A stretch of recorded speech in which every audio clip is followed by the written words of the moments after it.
runs the care and the food ministry. Now, to give you a bit of a background story, he started this ministry about 5 years ago, and he had an actual food van that he would serve out of, and he goes every Friday night to Musgrave Park, and he cooks about 5 different meals himself every week, every Friday, and then he goes every Friday night and he serves the homeless, those in need, or those who just want to stop and have a chat. And actually at the end of last year, his food van was parked at his unit complex, completely out of the way of the road, and somehow it got written off. So he was actually out of action for 6 months. It must have been mid last year, because then over the Christmas holidays, he was able to somehow get some funds, and he's now set up in this ute, and he's set up the canopy with all these food warmers and drink dispensers and everything, and so he's back in it now. Actually, not this Friday, the one before, he was actually on the way to the meeting and his car broke down. So he had all this food and he was actually unable to make it. So, you know, the enemy is attacking, but he is doing such a good work. So we decided, you know, as a club, we wanted to donate some food, and we also wanted to make up some little care bags for these people. So here are the adventurers, and they're each holding the bag that they made. Now each bag is individual, it's personalised. They've written their names on there, they coloured them in to however their heart desired, and we came up with some really beautiful, beautiful care bags. So I'm going to get Ella, who's shaking her head, to come up here and just to tell us what was in those bags. Okay. Ella, do you want to come and stand with me and I'll read it for you?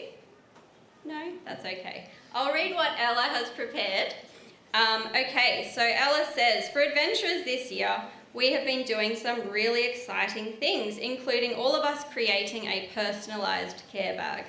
For the care bag, each of us children provided a cup of noodles, a pair of socks, a toothbrush and toothpaste to put in.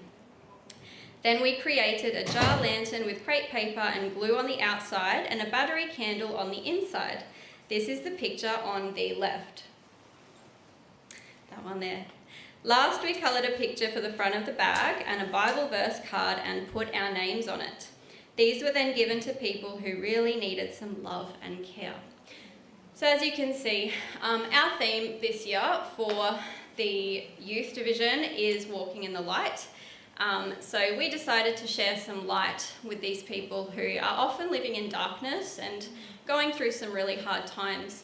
So that's the jar lantern there, and they're the care bags as well.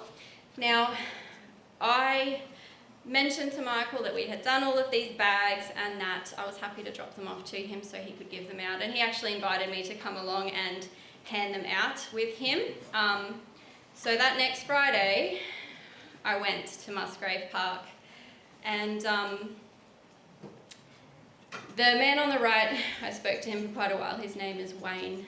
He's 69, he's probably turned 70 by now, but he's been on the streets for most of his life. He's had addictions and battles that he just hasn't been able to get rid of.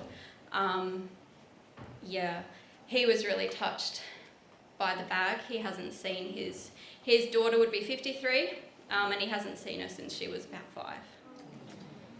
Okay, and then here we've got on the left and in the middle, that man's name is Aaron, and he was really, really touched as well when he found out that these bags were made by children.